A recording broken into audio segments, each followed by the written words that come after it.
Good afternoon po, ma'am. Oh, you can call me Miss Andrea. So, are you ready for today's session? Ay, yes po. 100% ready na ba? Opo, ma'am. Okay.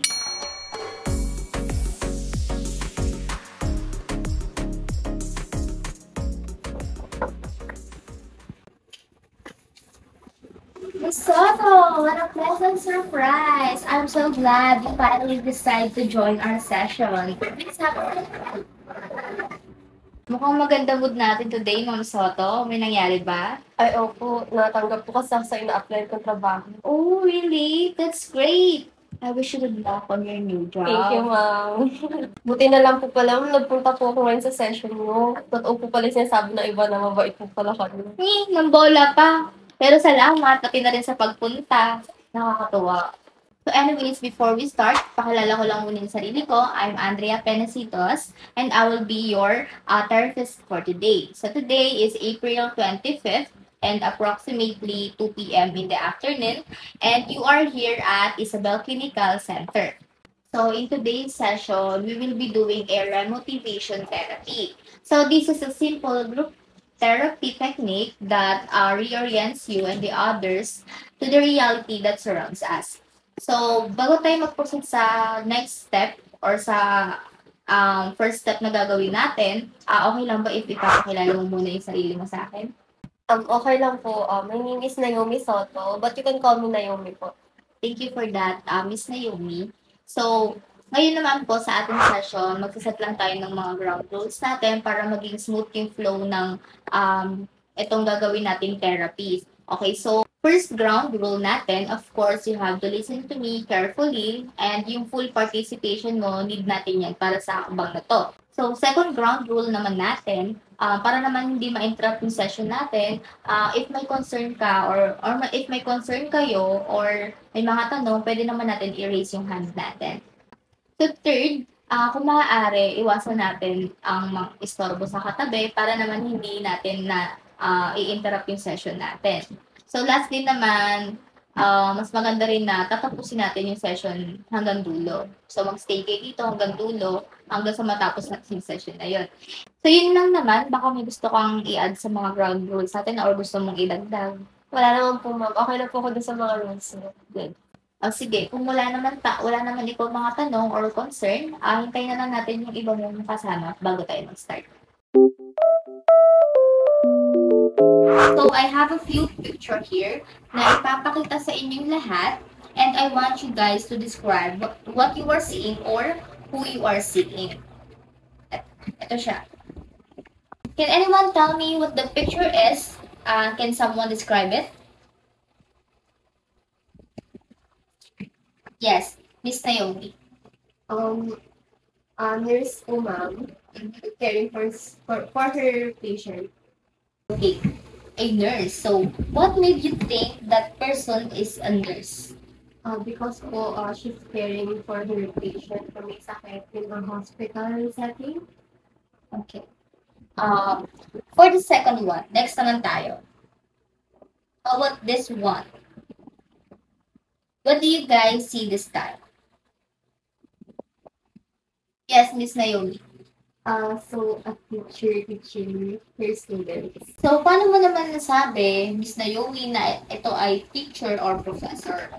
Because po, nasa classroom setting sila and may teacher po na nagtuturo sa mga kids. Thank you so much for that, Miss Naomi. So after hearing all your answers, I would like to congratulate you guys because you are all correct. The first picture is indeed a nurse, and the second picture is a teacher or a professor. So, the purpose nga ng mga pictures na pinakita ko sa inyo, gusto ko lang kayo bigyan ng glimpse of what kind of roles and people we have in our society. Things that people do, and what they're passionate about, and what is currently existing and happening in our society. So, before tayo mag-proceed sa ating question and face, mga tanong-tanong, meron ako dito hinanda na poems na related siya sa mga picture na pinakita sa inyo kanina. So, dito sa poems na babasahin natin ngayon, ako muna ang magbabasa, and then next sabayan nyo naman ako, okay? For nurses, A hand that's gentle yet so strong makes feeble hearts beat well and long. A touch that speaks more than words say, bringing the dawn to those in gray. A whisper in the ear of fear. Courage, my dear, for I am here. A smile that fills a heavy room, pushing away impending doom. In sterile halls and buzzing lights, you wage love's most courageous fights. And so, dear nurse, you make us see the touch of grace in humanity. Next, kayo naman, sabayan niyo ako.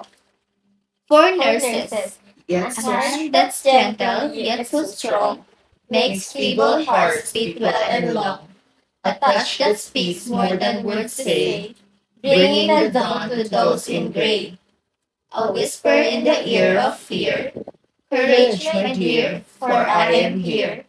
A smile that fills a heavy room, pushing away impending doom. In sterile halls and buzzing lights, you wage love's most courageous fights. And so, dear nurse, you make us see the touch of grace in humanity.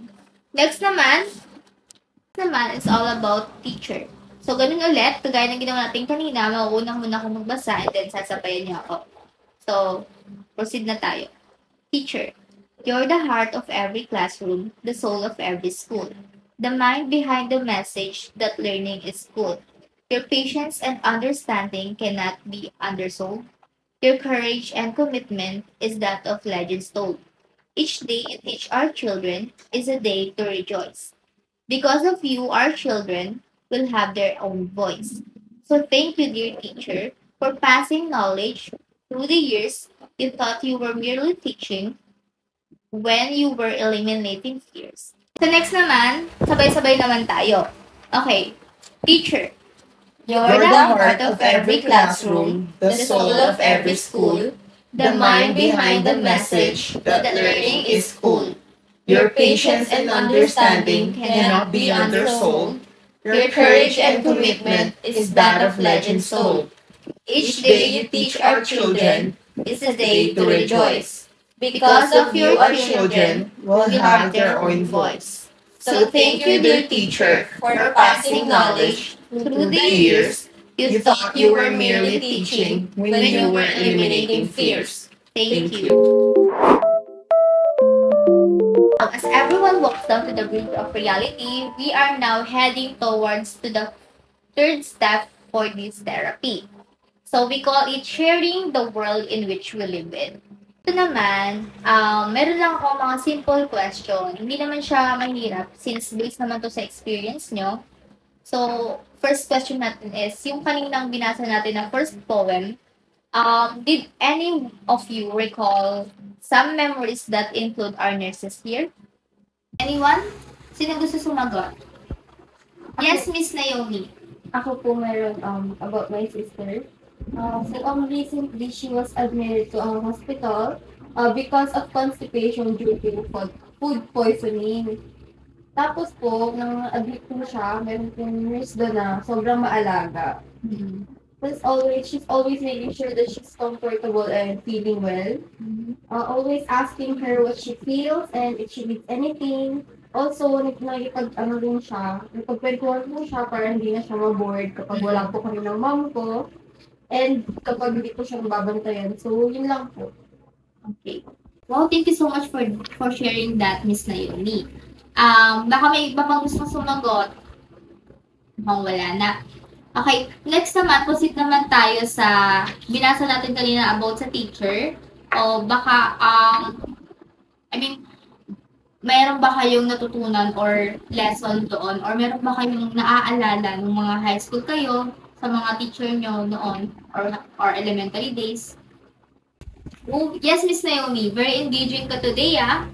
Yes po. So, when I was in elementary, we have this teacher that is super bait and maalaga. She's really treating us like her own children, and that she's our second parent. Always gives us prizes whenever we excel in our studies. Tapos mga palaro na na-enjoy namin sobra. Tapos lagi rin po niya pinaparamdam sa amin ng school ay isa sa mga napaka-comfortable lugar for us. So, ayun po, our comfort and safety is always your top priority.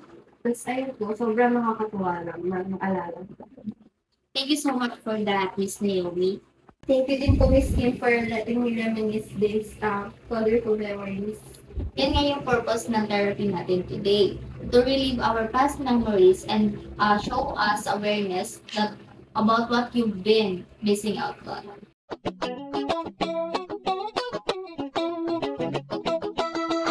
So that was very insightful of everyone. Thank you so much for sharing that with everyone in this room. Now naman, move naman tayo sa fourth phase ng ating remotivation therapy. So, or what we call appreciation of the work world. So, in this fourth phase of remotivation therapy, magtatanong ako dito ng mga opinion nyo or mga paniniwala. Okay lang din naman kahit hindi nyo sagutin if hindi kayo komportable sa mga tanong. So, yun nga, start na tayo. So, is everyone ready? Yes, we are. Okay. Then, let's start with you, Miss Naomi. So, kanina, di ba, nagpakita tayo or nagpakita ako ng picture sa inyo ng isang nurse and isang teacher. So, let's focus muna sa first picture, which is yung nurse. So, first question tayo. So, ano sa tingin mo, Miss Naomi, yung role ng isang nurse sa ating community? I think po in every aspect of healthcare, nurses in the community oversee the health and well-being of individuals. So, ang health nurse po, feel ko ay marami po silang roles, hindi lang sa clinical duties, but also an educator, health monitor, advocate, manager, researcher, and role model po. Your answers show how flexible nurses are. Yet, why do you think nurses are still less appreciated here in our country? So, sa opinion ko po, yung mga nurses po natin are likely to be less appreciated because they are not given the support that they need. Para magawa po yung trabaho nila na mas maayos. So, leading to lack of motivation na nakaka-apekto po sa ability nila to provide quality healthcare to patients. So much. Third question naman, Ms. Naomi, is how do you think the questions mentioned above help you broaden your perception about the important role of a nurse in today's healthcare society? Also, for me po, nurses are the foundation of healthcare. So, sobrang importante po ng role nila in providing care, comfort, and compassion para sa kanila po mga pasyente. So, I hope that they receive the support and appreciation they need in order to do their roles effectively. Thank you so much for that. Those are wonderful answers, everyone. Thank you so much sa mga maganda niyong sagot.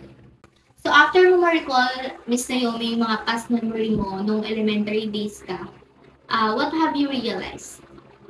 So, I realized na yung teacher ko po, sobrang importante po ng role niya towards my development as she offers me guidance and support, also shaping and helping me develop important skills and knowledge at a very young age.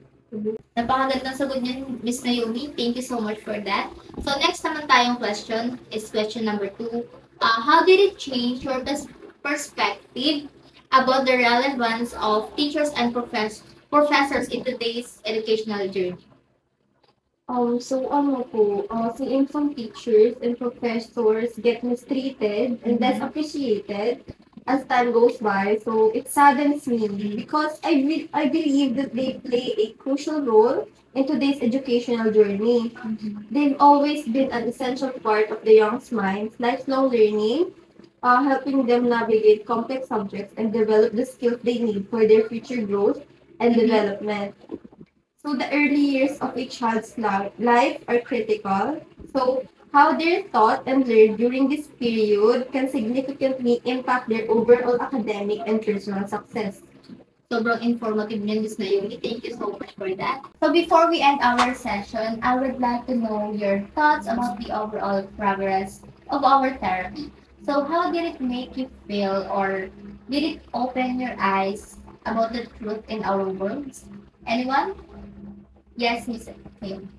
So agree po ako sa sinabi niyo. So I did have some realizations and insights on how teachers and nurses had vital roles in our community. not only mine but in every individual's lives. As I noticed that their profession are undervalued, I'm looking forward to the betterment of our generation to make them feel more appreciated, as this can help them overcome challenges and also help them to create a positive workplace environment. Thank you so much for that, Miss Naomi. I just want to commend everyone who participated, even those yung mga hindi masyado nagsagot or masyadong nag-participate sa atin, okay lang yan if hindi pa kayo masyadong ready. After all, we are striving for a comforting and safety environment here at Isabel Clinical Center. Now, for our next session, it will be on Saturday, same time pa din, same room here at Isabel Clinical Center. And I hope I'll see you some familiar faces and also new voices. Thank you so much, everyone. Thank you rin po, ma'am.